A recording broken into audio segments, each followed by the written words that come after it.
శ్రీ గురుభ్యో నమ. శ్రీ మహాగణాధిపతయే నమ.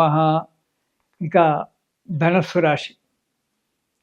ఈ రాశి వారికి మార్చి 18 నుంచి ఆదాయం 5, వ్యయం మార్చి 18 వరకు ఆదాయం 5, వ్యయం 5గానే ఉంటుంది. మార్చి 19 నుంచి ఆదాయం 14, వ్యయం 11గా ఉంటుంది. ఈ రాశి వారికి ఈ సంవత్సరం మే 25 వరకు చాలా మంచిగా ఉంది. అనుకున్నటువంటి ఒక వ్యాపారాలన్నీ కూడా నెరవేరడానికి ఆస్కారం ఉంది. వృత్తి వ్యాపారాలలో అభివృద్ధి కనిపిస్తుంది.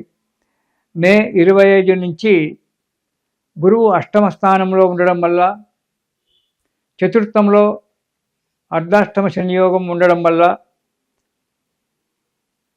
కొన్ని చిన్న చిన్న ఇబ్బందులు రావడము, కొన్ని పెద్ద ఇబ్బందులు రావడము ఆస్కారం ఉంది. రాష్ట్రాధిపతి, చతుర్థాధిపతి, రాష్ట్రాధిపతి ధనురాష్ట్రాధిపతి ఉచ్చస్థానంలో అష్టమ స్థానంలో ఉంటున్నాడు. చతుర్థ స్థానంలో ధనాధిపతి చతుర్థంలో అర్ధాష్టమ యోగంలో ఉన్నాడు. కాబట్టి జాగ్రత్తగా ఉండడం చాలా మంచిది. చిన్న చిన్న ఇబ్బందులే పెద్ద పెద్ద ఇబ్బందులు కావచ్చు. రాబడి తగ్గిపోవచ్చు. ప్రయాణాల విషయంలో చాలా జాగ్రత్తగా ఉండండి. చేయని తప్పులకు శిక్ష అనుభవించి రావాల్సి వస్తుంది. సంఘంలో ఇంతకుముందు పెరిగినటువంటి విలువలు తగ్గిపోయి సంఘంలో అపనిందల పాలు కావాల్సడానికి ఆస్కారం ఏర్పడుతుంది.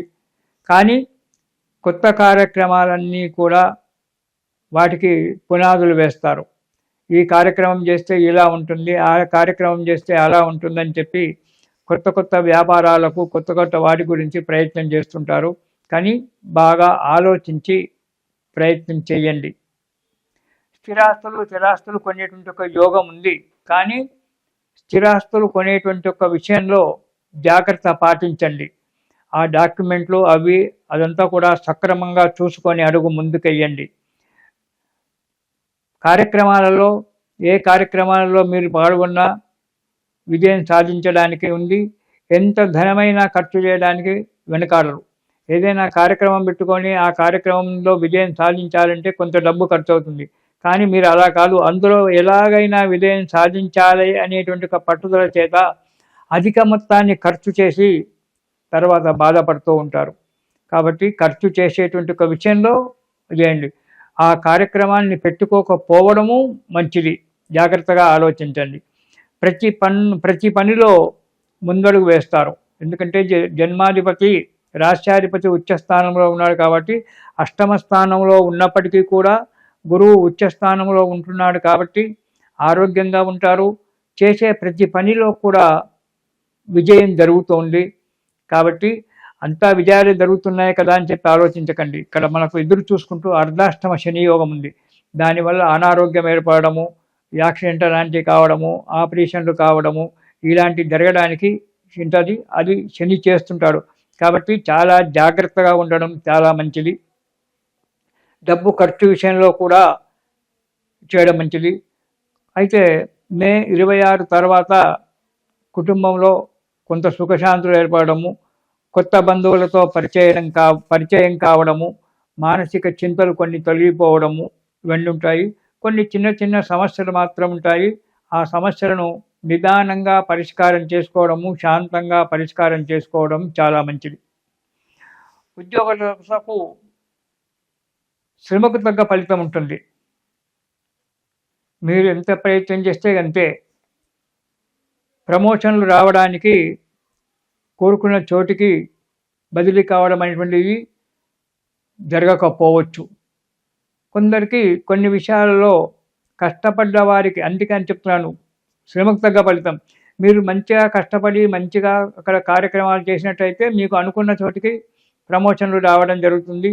లేదా ఏదో ఒక చోటికి బదిలీ కావడం అనేటువంటిది జరుగుతుంది. ప్రైవేట్ ఉద్యోగస్తులకు జాగ్రత్త అవసరము. ఉద్యోగం మార్పిడి చేసుకుంటారు ప్రైవేటు ఉద్యోగస్తులు.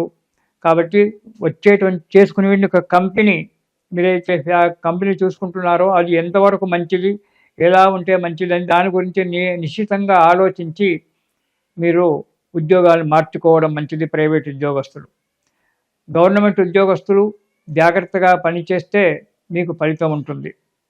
ఇక విద్యార్థులకు కూడా శ్రమకు తగ్గ ఫలితమే ఉంటుంది. ఉన్నత విద్యకై ప్రయత్నాలు చేస్తే ఫలిస్తుంది. విదేశాలకు వెళ్ళడానికి ప్రయత్నం చేస్తే ఫలిస్తుంది. విదేశాల్లో ఉండబడిన విద్యార్థులు చదివి రాణించి మంచి గుర్తింపు పొందుతారు. విదేశాలలో ఉండేటువంటి ఒక వ్యక్తులు ఈ ధనుసు రాశి వారు అన్ని విధాలా అనుకూలంగా ఉంటుంది. కొన్ని అర్ధాష్టమ శనియోగం వల్ల కొన్ని ఇబ్బందులు రావడానికి ఆస్కారం ఉంది కాబట్టి వాటిని తట్టుకోవడానికి జాగ్రత్తగా ఉండండి, పనులను సాధించుకోండి. ఇక వ్యాపారస్తులకు అన్ని రకాల వ్యాపారాలు లాభసాటిగా ఉంటాయి. మీరు ఏ రంగంలో ఏ వ్యాపారము ఏ రంగంలో ఎక్కడ పెట్టుకున్నా సరే వ్యాపారంలో డెవలప్మెంట్ మంచిగా ఉంటుంది. కొత్త వ్యాపారాలు ఫలిస్తాయి, కానీ ఫలితాలు తక్కువగా వస్తాయి.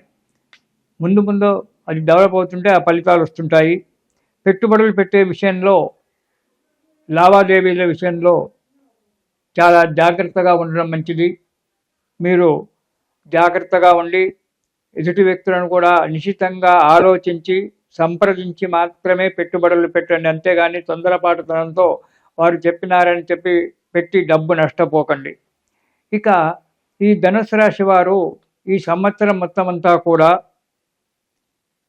ప్రతిరోజు శివస్తోత్రం పారాయణం చేయండి.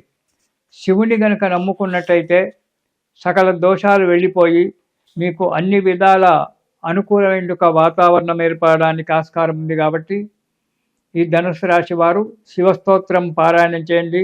దానితో పాటు శని స్తోత్రం కూడా పారాయణం చేసినట్టయితే అర్ధాష్టమ శని యొక్క దోషం కొంతవరకు సమస్యగా ఉండి మీకు అనుకూలమైన వాతావరణం ఏర్పడుతుంది. కాబట్టి శని స్తోత్రము శివస్తోత్రము రెండు కూడా ఈ సంవత్సరం పారాయణం చేస్తే ఈ ధనుసు రాశి వారికి శుభం కలుగుతుంది. ఇది శుభం.